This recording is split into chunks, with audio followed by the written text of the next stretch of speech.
오늘 우리는 하박국 강의 세 번째 시간이고 동시에 하나님의 두 번째 응답에 관해서 자세하게 묵상을 해보려고 합니다.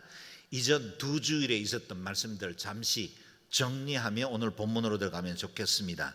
하박국의 첫 번째 질문 드립니다. 하나님께서 남유다 왕국에 만연한 죄악과 불의, 폭력과 부조리에 대해서 왜 침묵하고 계십니까? 이 질문에 대해서 하나님께서 즉각적으로 응답하셨습니다. 북쪽의 강대국 바벨론을 통해 유다의 악을 징계하겠다 하십니다. 하나님의 계획이 주어졌지만 그러나 그것을 이해할 수 없었던 하박국은 두 번째로 여쭙습니다.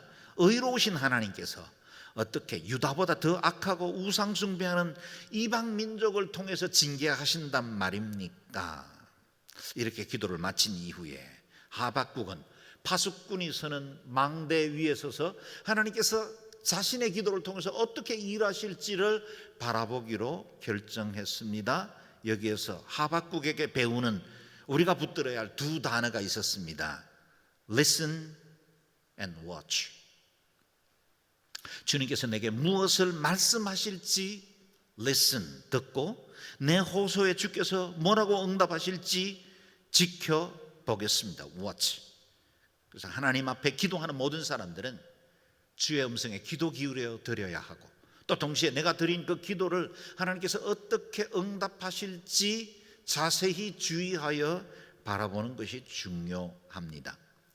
하나님께서 두 번째 응답을 주셨는데 우리가 지난주일 묵상한 것은 서론 부분 일부분만 묵상했습니다. 거기에도 붙들어야 할 두 개의 단어가 있었죠. Write and wait. 이 묵시를 기록하여라. Write. 판에 똑똑히 새겨서 달리는 사람들도 읽을 수 있게 하여라. 왜냐하면 이 묵시는 반드시 이루어지기 때문이다. 그것이 비록 늦어진다 해도 너는 기다리라. Wait.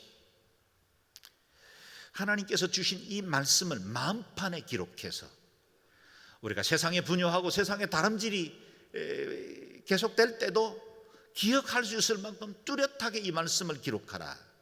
동시에 다른 사람들도 이 말씀을 볼 수 있을 만한 생명의 말씀으로 우리의 삶을 통해서 드러내라 하십니다. 뿐만 아니라 이 말씀은 반드시 정한 때가 되면 이루어질 것이기 때문에 기다리라는 겁니다. 사랑하는 여러분, 우리 하나님은 신실하신 분이십니다.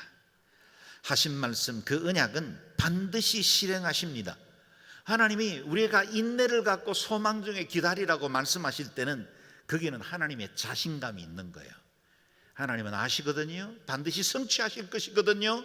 하나님의 선을 이루고야 마시기 때문에 기다려라 라고 말할 때 그 과정 중에 우리가 만날 만한 어떤 환경, 어떤 두려울 만한 불안한 조건 앞에서도 흔들리지 말라 말씀하십니다. 왜냐하면 하나님의 뜻은 반드시 이루어지기 때문입니다. 민수기 말씀을 기억하실 겁니다. 하나님은 인생이 아니시니 시건치 아니시고 인자가 아니시니 후회가 없으시도다. 어찌 그 말씀하신 바를 행하지 않으시며 하신 말씀을 실행치 않으시랴. 아멘. 하나님의 뜻과 계획에는 후회가 없으십니다. 우리는 때로 어떤 일들을 결정하고 그것이 잘못된 건 아닌가, 혹 저 길로 저것을 선택했어야 되는 것 아닌가 하는 후회도 많지만 그러나 하나님은 그럴 리가 없습니다. 왜요? 그분의 시간은 우리가 걸어가고 있는 3차원 내의 시간이 아니거든요. 영원 중에 계십니다. 모든 걸 다 아십니다. 장차 일어날 일의 결과까지 아시는 분이시기 때문에 하나님께서 결정하시는 일은 언제나 선하고 완전합니다. 그분은 후회가 없으십니다. 그분은 완전한 뜻을 이루어 가십니다. 그러므로 우리에 대한 하나님의 계획도 언제나 신실합니다. 그러므로 말씀하신 바를 반드시 이룰 것입니다. 성경의 약속이거든. 여러분께서 말씀으로 은혜를 받았거든, 그 말씀을 붙들었거든, 두려워하지 말고 그 말씀의 성취에 될 그 때를, 그 방법을 기다리며 기대하십시오. 우리 예수님께서 말씀하지 않으셨습니까? 진실로 내가 너희에게 말한다. 하늘과 땅이 없어지기 전에는 율법 가운데 한 점 한 획이라도 없어지지 않고 다 이루어질 것이다. 할렐루야. 말씀으로 세상을 지으신 하나님께서 하신 말씀입니다. 여러분, 하나님께서 천지를 창조하실 때는 대단히 파워가 있는 엄청난 말씀으로 말씀하시고, 이후에 주어지는 성경 말씀은 우리에게 좀 가볍게 주신 말씀. 그럼 차이가 있을 수 있을까요? 존재할 수 없습니다. 하나님이 빛이 있으라 하실 때 바로 빛이 있었고, 온 세상을 지으신 그 창조의 능력, 그 말씀 그대로 저와 여러분이 가지고 계신 모든 성경에 이 말씀이 기록되어 있습니다. 그래서 하나님이 내가 너를 결코 버리지 않겠다, 내가 너를 사랑한다, 너는 나의 자녀다 라고 말씀하시면 두려워하지 마십시오. 그 말씀을 그대로 믿기만 하면 됩니다. 그 말씀은 반드시 성취됩니다. 그래서 이 눈에 아무 증거 아니 배워도 믿음만은 가지고서 걸어야죠. 이 귀에 아무 소리 아니 들려도 하나님의 약속 위에 굳게 서야 합니다. 후렴 부분 찬송 같이 해볼까요? 걸어가세 믿음 위에 서서, 나가세 나가세 의심 버리고, 걸어가세 믿음 위에 서서, 눈과 귀에 아무 증거 없어도. 아멘. 당장 내 눈앞에 무슨 증거가 없어도 믿음 가지고 걸어갈 수 있기를 바랍니다. 그것은 우리의 굳센 믿음도 내 안에 있는 어떤 감정도 아닙니다. 하나님이 신실하시기 때문이십니다. 그래서 먼저 하박국의 핵심적인 말씀이면서 지난주일 본문과 연결되는 4절 말씀을 묵상함으로 오늘 강해를 이어가려고 합니다. 4절 말씀 같이 읽어볼까요? 시작. 보아라, 마음이 교만한 사람은 의롭지 않다. 그러나 의인은 그의 믿음으로 살 것이다. 아멘. 두 종류의 사람이 대비되어 있습니다. 마음이 교만한 사람, 그리고 의인. 다시 말하면 교만한 자는 의로울 수 없고, 의로운 사람은 교만하지 않는다는 의미겠죠. 왜 교만과 의가 대비되어 있습니까? 교만한 자는 인생을 자기 힘으로 사는 사람입니다. 자기 지혜, 자기 능력으로 사는 줄로 착각하는 겁니다. 교만은 마음에 하나님을 두지 않는 상태를 말합니다. 자신의 지혜, 능력으로 살 수 있고, 자신의 꿈과 열정, 힘과 능력 의지하며 살아갈 수 있을 것이라고 생각하는 겁니다. 그러나 의인들은 삶의 방식이 다릅니다. 믿음으로 삽니다. 절망스러운 환경, 최악의 상황을 만날지라도 현실에 매이지 않고, 현실을 보지 않고 하나님을 믿는 믿음으로 사는 사람입니다. 그래서 삶의 기준이 자신이 아닙니다. 하나님께 있습니다. 여러분, 이 4절 말씀이 너무나 소중한 것은 이 말씀이 신약 성경, 우리가 알고 있는 이 복음의 핵심을 이루는 말씀이 되었다는 사실입니다. 로마서와 갈라디아서, 이 모든 말씀들을 단 한 절로 요약한다면 오늘 본문이 될 거예요. 로마서 1장 17절 말씀을 같이 읽어보겠습니다. 시작.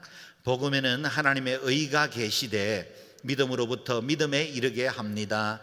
기록되기를 의인은 믿음으로 살 것이다 라고 한 것과 같습니다. 사도 바울은 하박국서에 기록된 이 믿음으로 살 것이라는 말씀을 굳게 붙들고 그 안에 가지신 하나님의 놀라운 계획들을 로마서에서 길게 풀어서 설명한 겁니다. 저와 여러분의 구원은 우리의 의나 노력, 공로로 받는 것 아닙니다. 이것을 우리는 복음이라고만 하는데, 복음이 뭡니까? 복된 소식이죠. 굿뉴스입니다. 그러면 우리에게 가장 큰 복이 뭘까요? 내가 얻는 이 구원이, 내가 받을 영생이, 하나님의 자는 되는 이 특권이 우리의 지혜나 우리의 능력이나 우리의 종교적인 의나 수양, 그리고 우리의 인격으로 받는 것이 아니라는 겁니다. 만약 그렇다면 우리는 진적에 절망했을 거예요. 우리의 구원은 가능성이 없다고 여길 수밖에 없을 겁니다. 우리가 108번뇌를 지우려고 아무리 애써도 내 안에 있는 또 다른 욕망이 끊임없이 마치 용솟음 쳐서 우리 마음을 장악하고 오물로 만들어버리는 게 우리의 마음의 상태라는 걸 잘 알죠. 천하에 어디 정결한 마음이 있겠습니까? 어디 의로운 마음이 있겠습니까? 의인은 없나니 하나도 없다고 하신 것입니다. 그런데 우리 힘으로 불가능하기 때문에 하나님의 은혜의 손이 우리를 향하여서 오신 것입니다. 그 대속의 은혜, 예수 그리스도 그 아들의 십자가의 사건을 나의 사건으로 받아들이기만 하면 구원받습니다. 이것을 교리적으로는 이신칭의라고 부릅니다. 믿음으로 의롭게 된다는 말씀이죠. 아브라함이 할례를 받기도 전에, 그에게 율법이 주어지기도 전에 여호와를 믿으니 여호와께서 이를 그의 의로 여기셨다 하십니다. 아브라함의 의는 어디로부터 비롯됩니까? 믿음으로부터 비롯되었습니다. 그러므로 인간의 인격, 양심, 노력으로 의롭게 되는 것에 불가능하다는 사실을 인정하고 하나님께서 베푸신 그 구속의 은혜를 받아들이는 사건, 그게 바로 우리를 의롭다 인정해 주시는 겁니다. 갈라디아서 2장 말씀이 이를 분명하게 선언하죠. 같이 읽어보겠습니다. 시작. 사람이 의롭게 되는 것은 율법의 행위로 말미암음이 아니요 오직 예수 그리스도를 믿음으로 말미암는 줄 알므로 우리도 예수를 믿나니 이는 우리가 율법의 행위로서가 아니고 그리스도를 믿음으로써 의롭다함을 얻으려 함이라. 율법의 행위로는 의롭다함을 얻을 육체가 없느니라. 아멘. 율법의 행위로는 우리의 알량한 양심으로, 인격으로는 의롭다함을 받을 사람이 아무도 없습니다. 그래서 베푸신 은혜입니다. 그러므로 우리 스스로는 죄를 깨끗게 할 수도 없고 의롭게 될 수도 없다는 사실을 시인하고 겸손하게 하나님께서 행하신 그 은혜를 믿음으로 받아들여야 합니다. 예수 그리스도께서 십자가에 못 박혀 돌아가심으로 우리의 모든 죄과를 다 담당하셨습니다. 내가 지불해야 할 죄값이었는데 하나님이 대신 리뎀션, 그분의 대속적인 은혜로 우리에게 이 죄과를 담당해 주신 것입니다. 그래서 주님이 십자가에서 다 이루었다 선언하심으로 우리의 모든 원죄들이 도말되었고 죄와 사망의 권세로부터 우리가 자유케 된 것입니다. 그래서 은혜라는 언제나 일방적으로 베풀어 주시는 호의입니다. 하나님의 그 호의가 우리에게 일방적으로 주어진 것입니다. 그것을 은혜라 하고 그 은혜는 받아들이는 자에게 구원이 임합니다. 그래서 에베소서 2장 말씀은 이렇게 말하고 있죠. 같이 읽겠습니다. 시작. 여러분은 은혜로 인하여 믿음으로 구원받았습니다. 이것은 여러분에게서 나온 것이 아니요 하나님의 선물입니다. 행위에서 난 것이 아니니 아무도 자랑하지 못하게 하려는 것입니다. 아멘. 구원은 은혜의 선물입니다. 하나님께서 거저 베풀어 주신 은혜를 믿음으로 받아들이는 자에게 주어진 의로움입니다. 사랑하는 여러분, 겸손히 하나님의 구원을 받아들일 수 있기를 바랍니다. 주님께서 내 믿음이 너를 구원했다 말씀하신 것 같이 여러분에게 그 구원의 임함이 선언될 수 있기를 바랍니다. 부활의 주님의 그 부활이 여러분의 부활이 되기를 바라고 주님의 영원한 생명이 여러분의 영생이 되기를 바랍니다. 그러므로 4절 말씀을 그 믿음을 가지고 다시 한번 읽어보면 좋겠습니다. 시작. 보아라, 마음이 교만한 사람은 의롭지 않다. 그러나 의인은 그의 믿음으로 살 것이다. 아멘. 의인은 믿음으로 삽니다. 하박국의 시대, 앞이 보이지 않았습니다. 구구는 기울고 있었습니다. 북쪽에서 일어나는 바벨론의 세력은 곧 예루살렘을 멸망시킬 것 같은 기세로 몰려들고 있습니다. 그런데 그 상황을 보지 않고 그 두려움 앞에서도 신실하신 하나님의 언약과 약속을 붙들기로 결정한 것입니다. 사랑하는 여러분, 저와 여러분도 믿음이 있죠? 그래서 의롭다 인정받게 되었습니다. 저와 여러분 성도가 되었습니다. 이제는 우리의 삶의 양식이 달라야 합니다. 믿음으로 삽시다. 때로 상황에 눌리고 지쳐 비틀거릴 때도 없지 않겠지만 그러나 우리는 다시 설 수 있습니다. 왜요? 신실하신 하나님이 우리의 주님이시기 때문입니다. 자, 이제 하박국이 받은 묵시, 장차 바벨론에 임할 심판에 대해서 묵상해 보겠습니다. 본문이 길지만 간단하게 정리할 수 있습니다. 먼저 5절 6절 상반절 말씀을 읽겠습니다. 시작. 포도주는 사람을 속인다. 거만한 사람은 가만히 있지 못한다. 무덤처럼 목구멍을 넓게 열고 있는 그는 마치 죽음과 같아서 결코 만족함을 모른다. 그는 모든 나라들을 자기에게로 모으고 모든 백성들을 자기 것으로 만들지만 이들 모두가 그를 속담거리로 삼고 그에 대해 풍자와 비유를 말하지 않겠느냐. 아멘. 당시 중근동에서 가장 강력한 제국으로 일어서던 나라가 바로 바벨론이었습니다. 바벨론을 대적할 자가 없었습니다. 고대 근동의 또 다른 쌍벽을 이루던 이집트조차도 그 앞에 꼬리를 내렸으니 감히 어느 나라가 바벨론 앞에 대항할 수 있었겠습니까?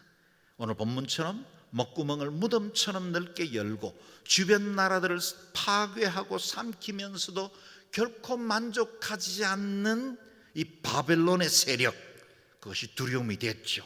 이것이 유다 왕국이 직면한 실제 리얼리티입니다. 여러분, 우리에게도 현실이 있죠. 내가 직면한 여러 가지 현실들이 많아요. 그런데 그것만 보면 믿음으로 사는 거 아닙니다. 동시에 우리가 놓치지 말아야 할 또 다른 실제가 있습니다. 그것은 하나님께서 모든 나라를 통치하시고 다스리고 계신다는 사실입니다. 하나님께서 바벨론의 그 악을 모를 리가 있겠습니까? 바벨론의 미래, 그 제국의 패망을 모를 리가 있겠습니까? 그럼에도 불구하고 바벨론은 성공신화라는 포도주에 취해 교만에 빠져 있었습니다. 하나님은 묵시 중에 바벨론의 미래를 보여주셨죠. 얼마 가지 않아 바벨론의 성공과 멸망은 속담거리가 될 것이고 풍자와 비유의 대상이 될 것이다는 사실을 말해주고 있습니다. 지금까지 인류가 역사를 기록하기 시작한 이후부터 일어난 수많은 제국들의 명멸을 보십시오. 당시에는 고대 근동을 제패하고 수많은 사람들을 제압하는 엄청난 세력을 가졌지만 지금 그들의 흔적이 어디 남아 있습니까?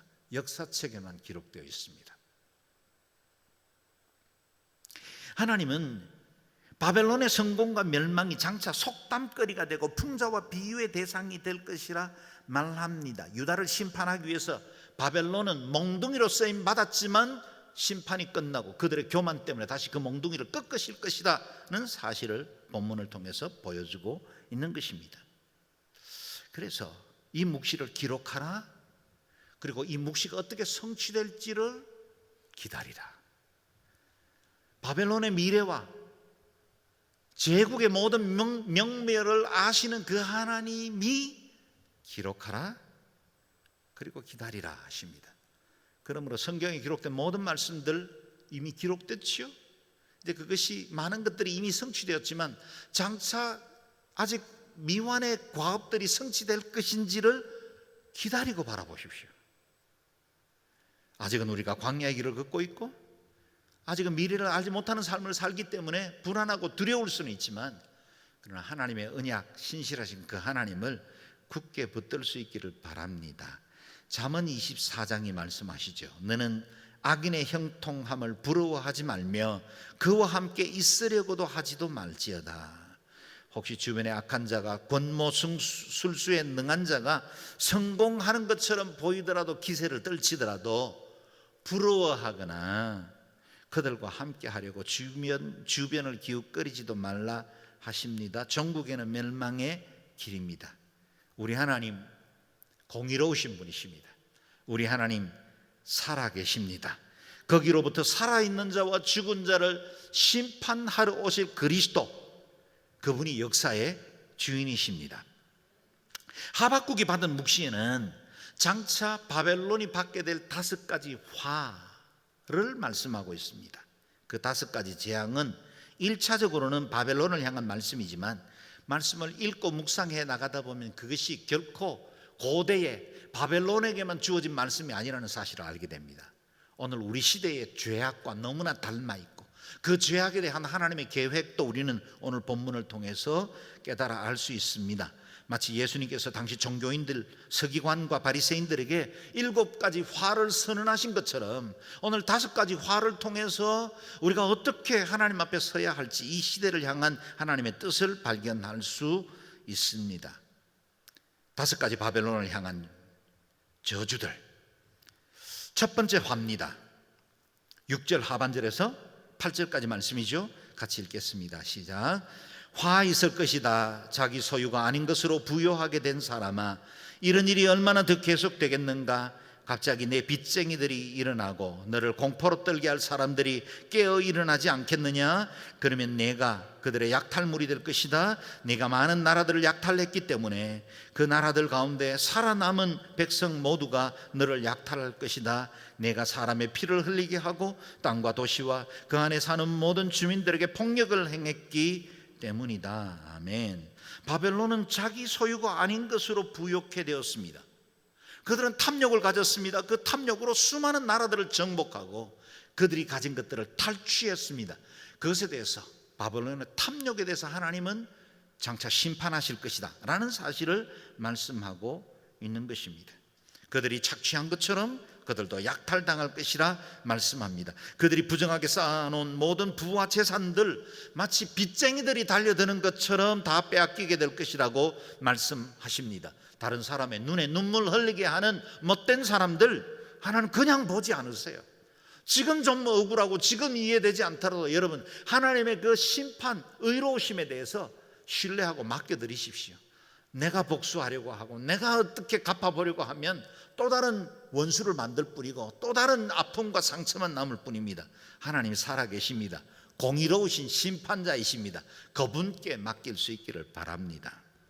두 번째 화입니다. 9절에서 11절 말씀 읽겠습니다. 시작. 화 있을 것이다. 부당하게 취한 것으로 자기 집을 축제하는 사람아, 높은 곳에 자기 둥지를 털어 제 난으로부터 모면하려고 하는구나. 내가 여러 나라들을 멸망시키려고 계획한 것이 내 집안의 수치를 불렀고 내 영혼의 죄가 됐다. 성벽에 돌이 울부짖을 것이고 나무 기둥이 맞장구 칠 것이다. 아멘. 바벨론은 피정복민들에게 부당하게 착취하고 자신들의 재산을 불법적으로 내려갔습니다. 그리고는 높은 곳에 둥지를 털고 자신은 이제는 편안하고 안전하게 살 것이라고 착각한 것입니다. 삶의 기초를 잘못 둔 것입니다. 마치 부자가 창고들을 새로 짓고 여러 재산들을 쌓아 놓으면서 내 영혼아 이제는 만족할지어다. 그런데 하나님이 오늘 밤에 내 생명을 취하면 네가 모은 것이 누구의 것이 되겠느냐 물으시는 것과 같습니다. 그들은 잘못된 것에 기초를 두었습니다. 담벼락 높이 쌓고 튼튼한 금고 속에 고이 모아두고 여러 가지 보안시설들을 마련하면 안전할 것이라고 착각하는 것, 그 모든 것들은 순식간에 기초부터 흔들리게 되는 날이 온다는 겁니다. 마치 몇 년 전 마늘밭에 묻어둔 도박으로 번 돈 150억 하루아침에 드러나고 다 삼켜버리고 빼앗겼듯이 부정하게 모은 모든 것들은 이렇게 순식간에 사라집니다. 연기처럼 없어지게 될 겁니다. 튼튼한 줄 알았던 성벽의 돌들이 울부짖고 대들보가 서로 맞장구를 치는 날이 옵니다. 부당하게 축제하는 자는 모래 위에 집을 지은 어리석은 자와 같습니다. 잘못된 기초를 자신의 삶의 안정감으로 누리는 모든 자들은 하나님의 심판 앞에서 두려워 떨게 될 것입니다. 하나님은 모든 것을 아시는 전지전능하신 하나님이십니다. 세 번째 화를 묵상하겠습니다. 12절에서 14절입니다. 시작. 화 있을 것이다. 피로 성을 짓고 죄악으로 도시를 세우는 사람아, 보아라, 수고한 것이 불에 타버리고 힘들게 한 일이 헛수고가 될 것인데 이것이 만군의 여호와께서 하신 일이 아니냐. 마치 물이 바다를 덮는 것 같이 여호와의 영광을 아는 지식이 세상에 가득 찰 것이다. 아멘. 악한 바벨론이 세운 그들의 제국은 피로 지은 성이었다. 죄악으로 확장한 도시였다 말합니다. 다시 말하면 다른 사람의 희생 위에 세운 도시였습니다. 하나님은 악의 기초를 둔 그들의 성공과 부를 그대로 두지 않겠다 하십니다. 그들이 쌓아놓은 헛된 영광이 아무것도 아니라는 사실을 보여주겠다 말씀하십니다. 모든 것이 불에 타버릴 것이고 그동안의 수고가 헛된 것이라고 말씀하십니다. 어떻게 바벨론 같은 강력한 제국이 그렇게 무참하게 무너질 수 있을까? 사람들은 아마 믿지 못했을 거예요. 아마 이 말씀이 선포되고 기록되었을 그 하박국조차도 하나님을 바라보고 있었지만 정말 이런 일이 일어날 수 있을까요? 라고 착각했을지도 모르겠어요. 실제로 하박국이 살던 그 시대에는 이 바벨론의 정국이 보이지 않았을 겁니다. 그러나 그것이 이루어지는 것, 그 묵시가 성취되는 것, 그리 긴 시간이 필요하지 않았습니다. 바벨론은 메대와 페르시아 연합군에 의해서 자신들이 저질렀던 것과 똑같은 방법으로 철저히 파괴되고 멸망당하게 되었습니다. 아마 그제서야 사람들이 비로소 깨달았겠죠. 역사와 제국을 주도하고 이끄는 주관자가 따로 있구나. 하나님이 하셨구나. 역사는 사람의 힘과 능력으로 이루어지는 게 아니구나 하는 걸 알게 되겠죠. G7이 세상을 움직이는 것 같지만 미국과 중국과 러시아 같은 강대국이 세상을 통치하는 것 같고 한반도에 직접적인 영향을 미치는 것 같지만, 사는 여러분, 이 대한민국은 하나님의 손에 있는 줄로 믿습니다. 하나님이 통치하십니다. 통일도 하나님의 방법으로 이루십니다. 지금 아무것도 보이지 않지만 우리의 70년의 기도를 하나님이 외면하실 리가 없습니다. 기도하거든 믿으십시오. 그리고 기다리십시오. 하나님의 놀라운 방법을 우리가 기대하며 나아가면 됩니다. 그때 우리가 이렇게 고백하게 될걸요. 물이 바다를 덮는 것 같이 여호와의 영광을 아는 지식이 세상에 충만하게 될 것이다. 할렐루야. 하나님 나라의 궁극적인 도래가 임하게 될 것입니다. 네 번째 화가 이어집니다. 15절에서 17절 읽겠습니다. 화 있을 것이다. 자기 이웃에게 술을 통째로 마시게 해 술에 취해서 그들의 벌거벗은 몸을 드러내 보이도록 하는 사람아, 내가 영광 대신에 수치로 가득 차게 될 것이다. 너 또한 마시고 몸을 드러내어라. 여호와께서 오른손에 들고 계신 잔을 내게 돌리실 것이며 수치스러움이 내 영광을 가릴 것이다. 레바논에게 행한 폭력이 너를 압도하고 동물들에게 행한 폐해가 너를 공포에 떨게 할 것이다. 내가 사람의 피를 흘리게 하고 땅과 도시와 그 안에 사는 모든 주민들에게 폭력을 행했기 때문이다. 아멘.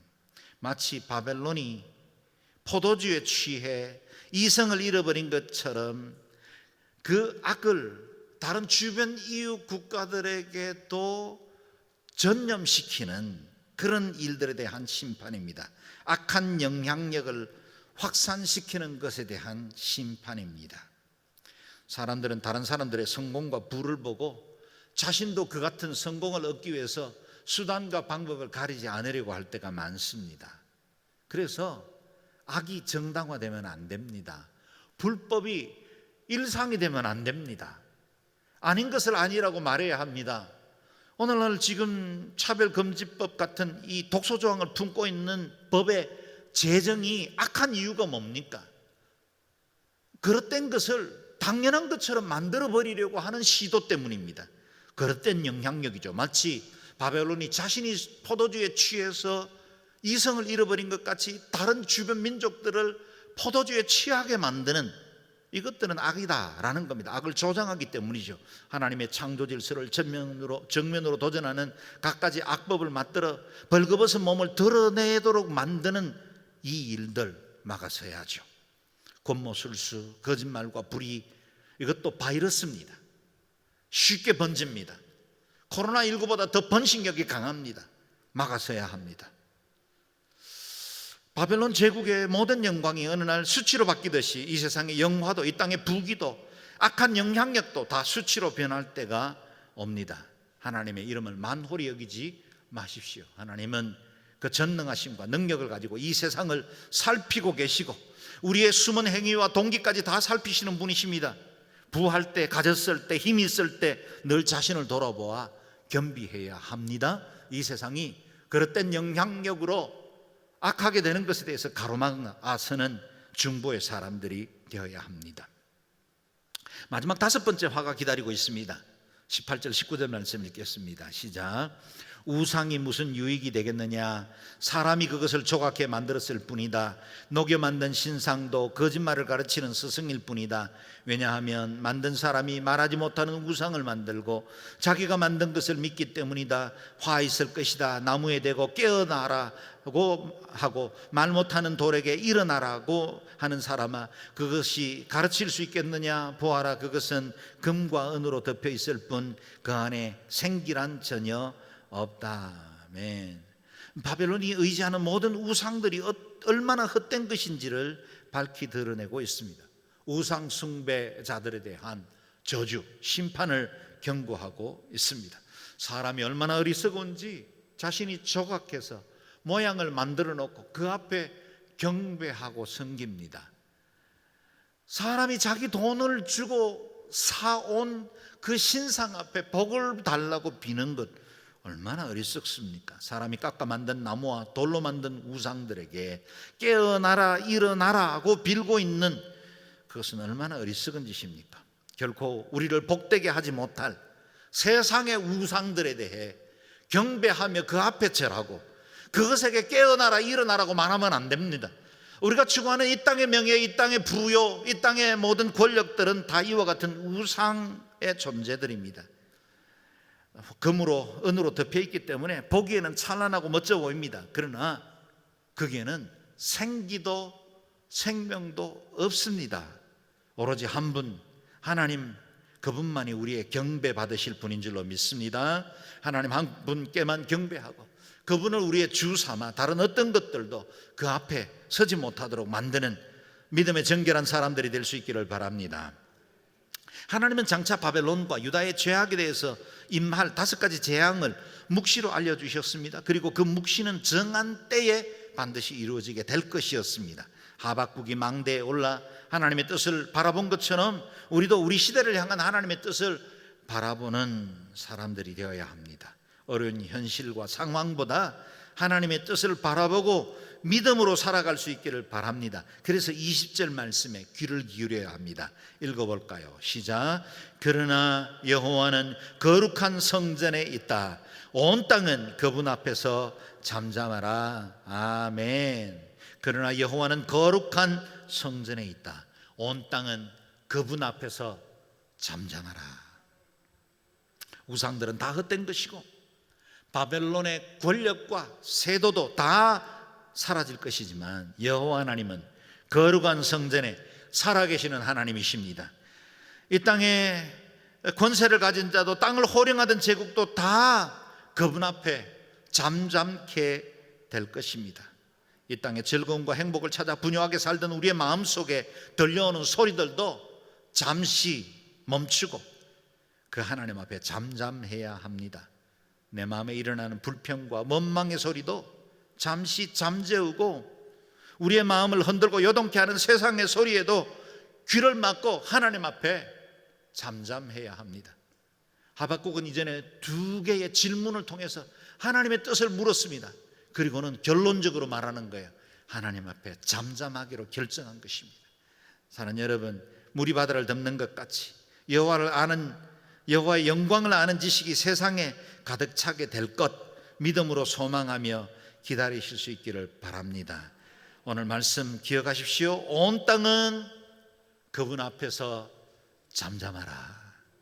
내 안의 소리를 잠재우고 하나님을 바라보는 주님의 은혜를 사모하는 믿음의 사람들 되시기를 주의 이름으로 축원합니다. 아멘. 기도하겠습니다. 기도할 때 하나님, 내 안에 많은 소리들이 있었습니다. 욕심도 있었고 불평과 원망도 있었습니다. 내 안에 야망과 구하고 쫓고 추구하는 많은 욕심들이 있었습니다. 그것들 내려놓고 이제 여호와의 영광이 세상에 가득할 때까지 기다리고 때로는 잠잠하고 하나님의 은혜를 믿음으로 바라보는 하나님의 사람들 되게 하여 주옵소서. 의인이라 불러주셨사오니 믿음의 방법으로 살아가는 저희들 되게 도와주옵소서. 우리 가정이 이와 같이 믿음의 가문이 되게 도와주옵소서. 함께 합심해서 기도하겠습니다.